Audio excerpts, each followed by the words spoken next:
کہ صفا سے مروہ پہ جائیں گے تو 1 چکر ہو جائے گا، مروہ سے واپس صفا پر آئیں گے تو کتنے چکر ہو جائیں گے؟ 2۔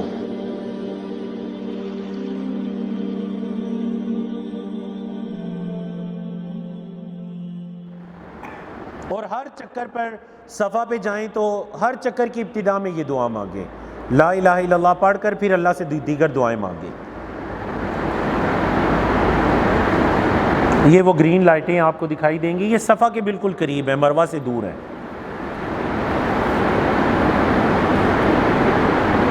سعی کے لیے وضو لازمی نہیں ہے، طواف کے لیے وضو لازمی ہے۔ سعی کے دوران اگر کسی کا وضو ٹوٹ جاتا ہے تو اسے جا کر وضو کرنے کی ضرورت نہیں ہے، وہ اپنی سعی کو اسی طرح مکمل کر سکتا ہے۔ سعی کی ابتدا صفا جبکہ مکمل کس پر ہوگی؟ مروہ پر۔ ہر چکر کی ابتدا میں دعائیں انتہا پر نہیں ہے۔ بعض لوگ سعی مروہ پہ مکمل کرتے ہیں، پھر دعا مانگتے ہیں اور پھر 2 رکعت پڑھتے ہیں، وہ یہ سمجھتے ہیں جس طرح طواف کی 2 رکعت تھی اس طرح سعی کی بھی نہیں، سعی کی 2 رکعت نہیں ہے۔ بولے وہ طواف کی 2 رکعت تھی، سعی کی 2 رکعت نہیں ہے۔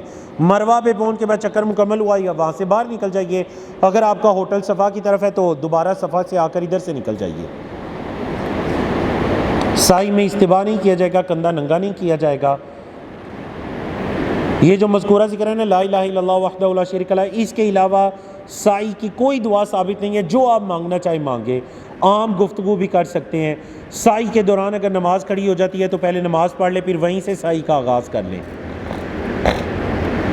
سعی مکمل کر لینے کے بعد حج کے واجبات میں سے کیا ہے جی، یا عمرے کے واجبات میں سے کیا ہے؟ حلق یا تقصیر کروانا۔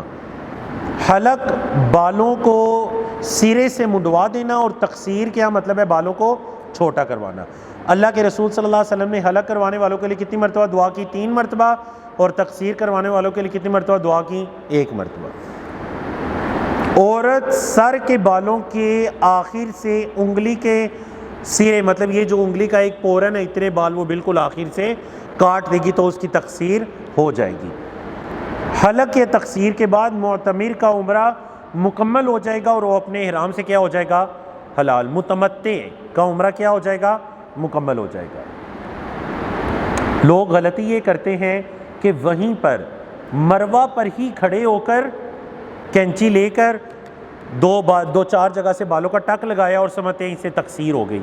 بتائیں کہ اس سے تقصیر ہو جائے گی؟ نہیں۔ تقصیر کا مطلب ہے پورے سر کے بال چھوٹے کروانا۔ یہ 2-4 ٹک لگا دینے سے تقصیر نہیں ہوگی۔ عورتوں کے لیے نہیں، میں مردوں کی بات کر رہا ہوں۔ عورتیں تو ظاہر بات ہے وہ تو آخر سے ایک پورے کے جتنا کاٹیں گی، یہ مردوں کے لیے ہے۔ عورتیں بھی مروہ پہ نہ کاٹیں، یہ غلطی نہ کریں۔ پہلی بات ہے مروہ پہ کاٹیں گی بال ظاہر ہوگی، بے پردگی ہوگی، مسجد ہے لوگ وہاں نماز پڑھتے ہیں، بال گر سکتے ہیں۔ عورت جائیں جا کر اپنے ہوٹل میں کر لیں، ضروری تو نہیں ہے مروہ پہ بال کاٹنا۔ سمجھا گئی نا؟ جب تک تقصیر نہیں کریں گی آپ احرام کی حالت میں، کر لیں تو آپ احرام کی حالت سے نکل جائیں گی۔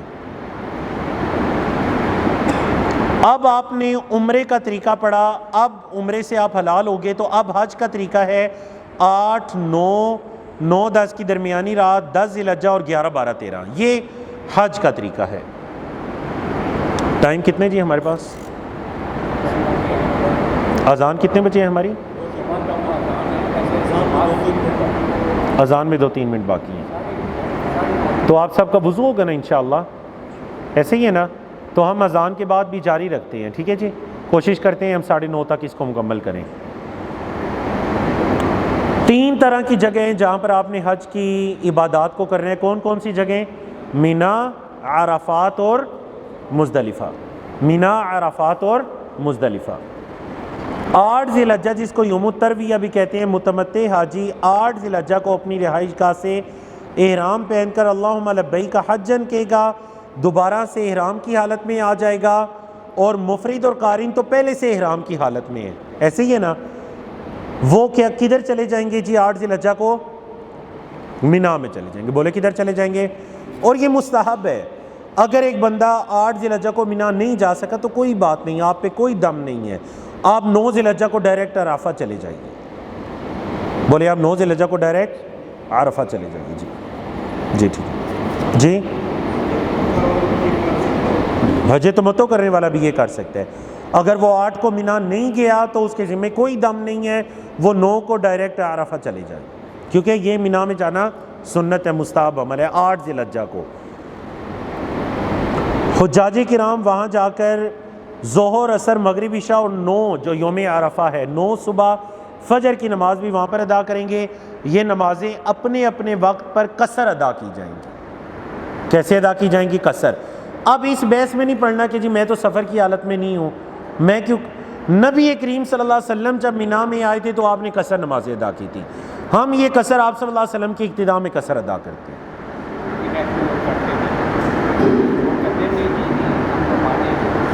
اللہ ہمیں سنت پر عمل کرنے کی توفیق عطا کرے۔ آپ سنت مطلب حج عمرہ کر رہے ہیں، اتنا تگ و دو کرنے کے بعد تو سنت کا اہتمام بھی ہونا چاہیے، کیونکہ ہم تو وہ چاہتے ہیں کہ نبی کریم صلی اللہ علیہ وسلم والا حج عمرہ کریں۔ اذان سن لیجیے۔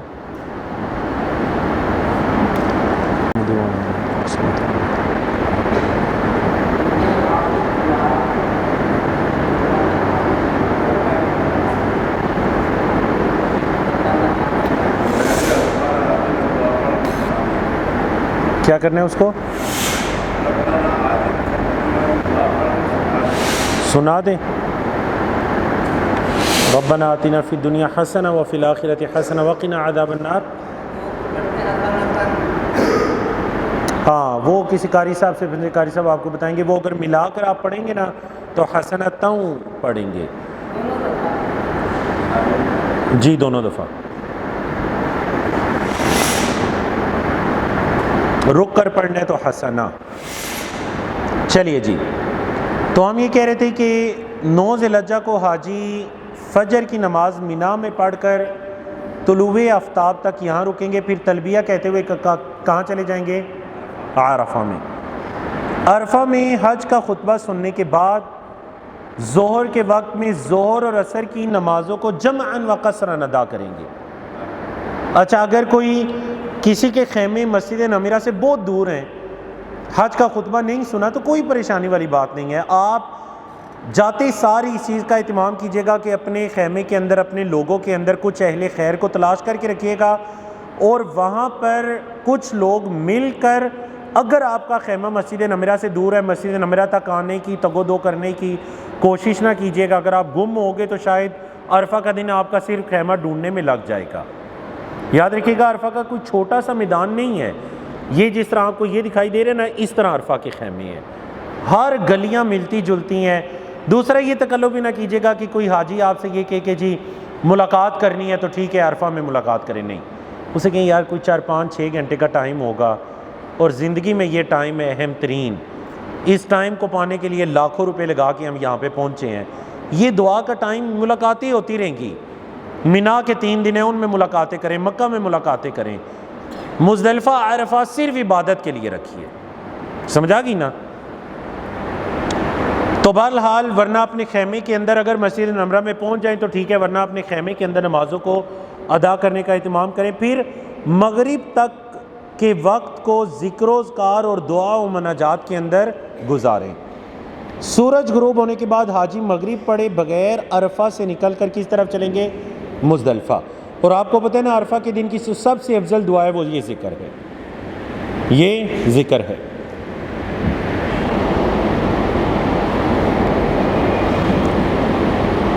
عرفہ کا دن وہ ہے جس دن سب سے زیادہ اللہ رب العزت گردنوں کو جہنم کی آگ سے آزاد کرتا ہے۔ اللہ اپنے بندوں پر فخر کرتا ہے کہ یہ میرے بندے مجھے راضی کرنے کے لیے یہاں آئے ہیں، ما ارادہ ہؤلاء، اللہ اکبر۔ فرشتوں کی مجالس میں اللہ ان کا تذکرہ کرتا ہے۔ یہ تسلی کر لیں کہ آپ عرفہ کی حدود کے اندر ہیں، یہ نہ ہو کہ پورا دن باہر گزر جائے۔ بڑے بڑے سائن بورڈ لگے ہوئے ہیں۔ مسجد نمرہ بھی یاد رکھیے گا، مسجد نمرہ آدھی عرفہ کے اندر ہے اور آدھی باہر ہے، اور مسجد نمرہ کے اندر بھی آپ کو اوپر سائن بورڈ لگے ہوئے دکھائی دیں گے۔ تو مسجد نمرہ کے اندر بھی اگر دن گزارنے نا تو پھر عرفہ کی حدود کے آگے والے حصے میں گزاریں، ٹھیک ہے جی۔ توسیع کی وجہ سے آدھی مسجد نمرہ عرفہ سے باہر ہے، ٹھیک ہے۔ خطبہ سن لیجئے، نماز بھی اگر عرفہ سے باہر ادا کریں تو کوئی حرج نہیں ہے، نماز ادا کرنے کے بعد حدود کے اندر آ جائیں، دن آپ نے حدود کے اندر گزارنا ہے۔ وہاں پہ بہت سی چیزیں تقسیم ہوگی، اپنے وقت کو چیزوں کی تقسیم میں مال اکٹھا کرنے میں، چھتریاں ایسی چیزیں، ان کو جمع کرنے میں نہ گزاریے گا، جو یقین جانیے اکثر ہمارے پاکستانی انڈین لوگ ان کاموں میں ٹائم ضائع کرتے ہیں۔ کل بل ملا ملو کہ یہ کوئی 5-6 گھنٹے کا ٹائم ہوگا، خیمے میں بیٹھ جائیے، نمازیں پڑھ لی ہیں زور اثر، بس اب ذکر و اذکار، مناجات، دعائیں، کچھ آرام کر لیجیے آدھا پونا گھنٹہ، تاکہ پھر مغرب تک کا وقت مسلسل دعاؤں کے اندر گزاریے، بڑا قیمتی وقت ہوتا ہے۔ حجاج کرام اس دن کا روزہ نہیں رکھیں گے۔ مزدلفہ پہنچ کر حجاج، سورج غروب ہو گیا عرفہ کے اندر، لیکن نماز وہاں نہیں پڑھنی، مغرب کی نماز کدھر پڑھنی ہے؟ مزدلفہ میں آ کر۔ مزدلفہ میں آ کر مغرب اور عشاء کی نماز جمعاً و قصراً پڑھیں گے اور پوری رات آرام میں گزاریں گے۔ کیوں؟ کیونکہ اگلا دن 10 ذی الحجہ کا ہے، جس دن حاجیوں نے سب سے زیادہ کام کرنے ہیں۔ آپ کو پتہ ہے نا، سب سے زیادہ کام آپ نے کب کرنے ہیں؟ 10 ذی الحجہ کو۔ تو رات پھر آرام میں گزاریے تاکہ آپ اپنے آپ کو اگلے دن کے لیے تیار کر سکیں۔ رات مزدلفہ میں گزار کر 10 ذی الحجہ کو صبح فجر کی نماز مزدلفہ میں ہی ادا کریں۔ مشعر حرام کے پاس یا کسی بھی جگہ پر حجاج کرام سورج نکلنے تک دعا مناجات میں مصروف رہیں، پھر تلبیہ کہتے ہوئے مینا کی طرف آئیں۔ یہ آگے چل کر آ رہا ہے کہ حتیٰ کہ مزدلفہ کے اندر بھی سنت تو یہ تھا نا کہ 9 ذی الحجہ کو فجر مینا میں پڑھ کر آپ عرفہ میں آئیں، ٹھیک ہے؟ لیکن اگر یہ بعض اوقات ضروری ہوتا ہے، ماشاءاللہ جہاں پر 30-40 لاکھ لوگ اکٹھے ہو رہے ہیں، سارے لوگ اگر یہ کہنا کہ ایک ہی ٹائم کے اندر سب لوگ جائیں تو یہ ممکن نہیں ہے۔ اس وجہ سے اگر آپ کے مکتب کے مشرف آپ کو یہ کہتے ہیں نا کہ تھوڑا پہلے چلیے، گھنٹہ پہلے، یا نماز آگے پڑھ لیں، تو کبھی بھی ان سے یہ تکرار نہ کیجیے کہ نہیں سنت پر عمل کرنا ہے، تو ٹھیک ہے، خیر ہے۔ آدھی رات گزارا تو آپ کا فرض ادا ہو جائے گا۔ آپ نے نصف اللیل کہتے ہیں مغرب سے لے کر فجر تک کا وقت دیکھیے، آدھی رات گزاری تو آپ کا مزدلفہ کا فرض ادا ہو جائے گا، سمجھ آئی؟ تو آپ آدھی رات گزارنے کے بعد تو نبی کریم صلی اللہ علیہ وسلم نے بھی جو عذر والے تھے، خواتین بچے، ان کو اجازت دے دی تھی کہ جائیے، جا کر آگے پانی پلانے والوں کو اجازت دے دی کہ مینا میں جا کر انتظام کرے پانی کا، ٹھیک ہے؟ تو عذر کی بنا پر آپ کر سکتے ہیں۔ اب 10 ذی الحجہ کو حاجی نے سب سے زیادہ کام کرنے ہیں، صبح فجر کی نماز مزدلفہ میں پڑھنی ہے۔ اچھا، اس کے بعد یہ وہی والا مسئلہ ہے جو ابھی آپ نے سوال پوچھا۔ بعض لوگ یہ کہتے ہیں کہ جی کنکریاں ہر حال میں مزدلفہ سے لے کر جانی ہیں، یہ بھی کوئی ضروری نہیں ہے، لے لیں مزدلفہ سے، اچھی بات ہے، سنت ہے، نہیں تو آپ مینا کے راستے میں کسی بھی جگہ سے لے سکتے ہیں۔ 10 ذی الحجہ کو حاجی نے کون سے 4 کام کرنے ہیں؟ رمی الجمرہ، وہ جو جمرہ عقبہ ہے، جمرہ کبریٰ، بڑا جمرہ جو مینا کی طرف ہے، اس کو آپ نے 7 کنکریاں مارنی ہیں، اور اسی طرح کنکریاں مارنی ہے، ہر کنکری کے ساتھ اللہ اکبر کہے گا اور تلبیہ کہنا اس سے پہلے بس کر دے گا۔ نمبر 2، قربانی کرنی ہے، معتبر ادارے کے ذریعے ہو گئی تو سمجھے ہو گئی۔ نمبر 3، بال منڈوانا یا کم کروانا ہے، اگرچہ منڈوانا افضل ہے۔ نمبر 4، طواف افاضہ کرنا۔ حجاج 10 ذی الحجہ کو یہ کام کر لینے کے بعد طواف کے، مطلب یہ 3 کام کر لینے کے بعد طواف کے لیے بیت اللہ کا رخ کریں، جو حج کے ارکان میں سے ہے۔ البتہ طواف افاضہ کو طواف وداع تک مؤخر کرنا بھی جائز ہے، یہ ضروری نہیں ہے کہ آپ 10 ذی الحجہ کو ہی طواف افاضہ کریں، 11 کی صبح بھی کر سکتے ہیں۔ آپ کے سیل فون پہ میسیجز آنا شروع ہو جائیں گے کہ مسجد حرام کے تمام فلور فل ہو چکے ہیں، مت آئیے مسجد حرام کی طرف۔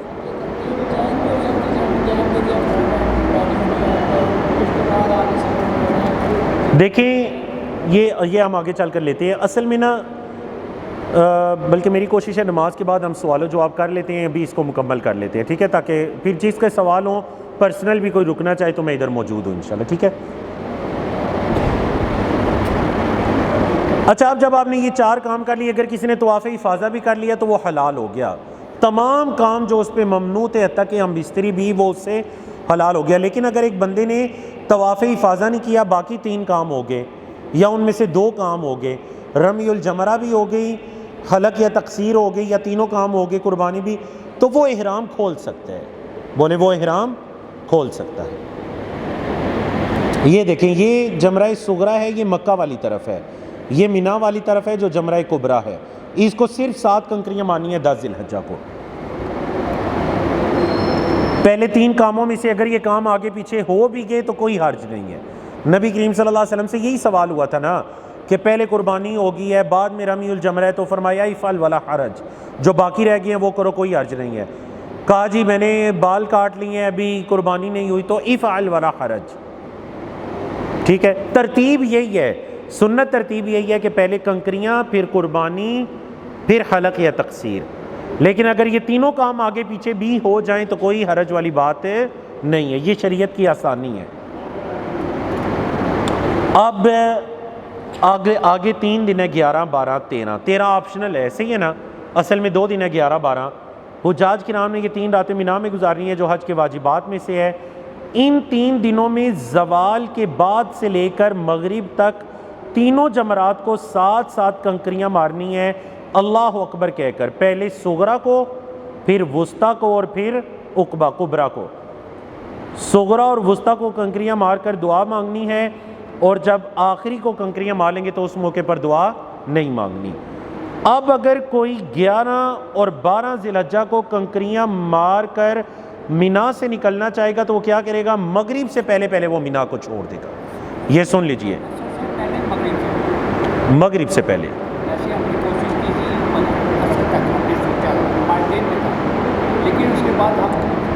وہ مسئلہ آگے آ رہا ہے نا، دیکھیں اگر آپ نے سفر کی تیاری کر لی نا، بسوں میں بیٹھ گئے، پہ سامان پیک کر لیا، بس کا انتظار کر رہے ہیں، اور مغرب ادھر بھی ہو جاتی ہے، تو سمجھے آپ نے چھوڑنے کا ارادہ کر لیا، آپ پہ رات کا رکنا مینا کے اندر واجب نہیں ہوگا۔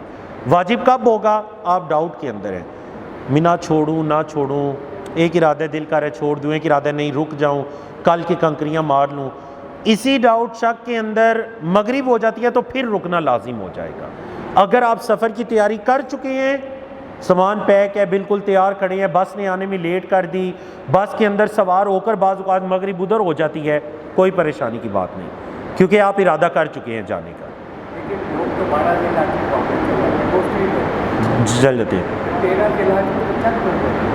ٹھیک ہے، تو ٹھیک ہے نا، شریعت نے جب آپ پہ لازم نہیں کیا، شریعت نے نہیں کہا رکے، تو جس کی مرضی ہے وہ رکیں، آیت کریمہ آپ کے علم کے اندر ہے۔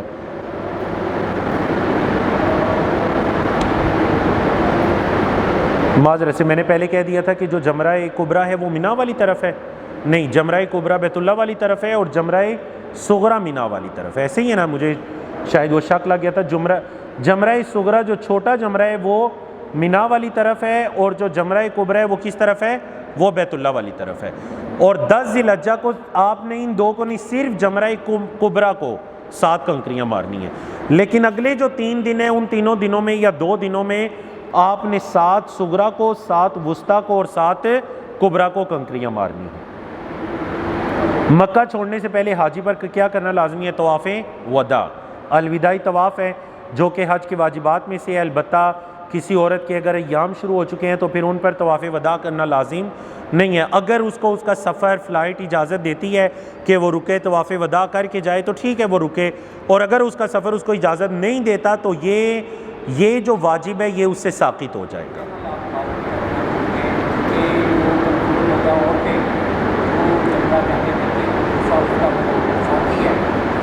کسی کی ڈیوٹی لگا سکتے ہیں، وہ ان کی طرف سے کنکریاں مار سکتے ہیں، بالکل۔ بارک اللہ فیکم۔ اب اگر حج سے متعلق، عمرے سے متعلق کوئی ایسی چیز، جس طرح ماشاءاللہ انہوں نے بتایا، کسی کا ذکر نہیں ہوا کسی چیز کا، تھوڑی آخر میں جلدی کی وجہ سے، تو نماز کے بعد میں ادھر موجود ہوں انشاءاللہ، آپ وہ سوال میرے سے پرسنل بھی، یہ سارے مل کر آ کر بھی وہ سوال پوچھ سکتے ہیں۔ یہ کچھ ایپس ہیں جن کے لیے جو اچھی ایپس ہیں، ایک گروپ ہے ماشاءاللہ PHVG، یہ حج والنٹیئر گروپ ہے، پاکستان حج والنٹیئر گروپ، سبز کلر کی، گرین کلر کی جیکٹس انہوں نے پہنی ہوگی، عرفہ کے اندر، مزدلفہ کے اندر، مینا کے اندر، ماشاءاللہ یہ سینکڑوں کی تعداد میں آپ کو پاکستانی لوگ دکھائی دیں گے۔ اگر کبھی راستہ بھول جائیں تو ان سے آپ نے پوچھ لینا ہے۔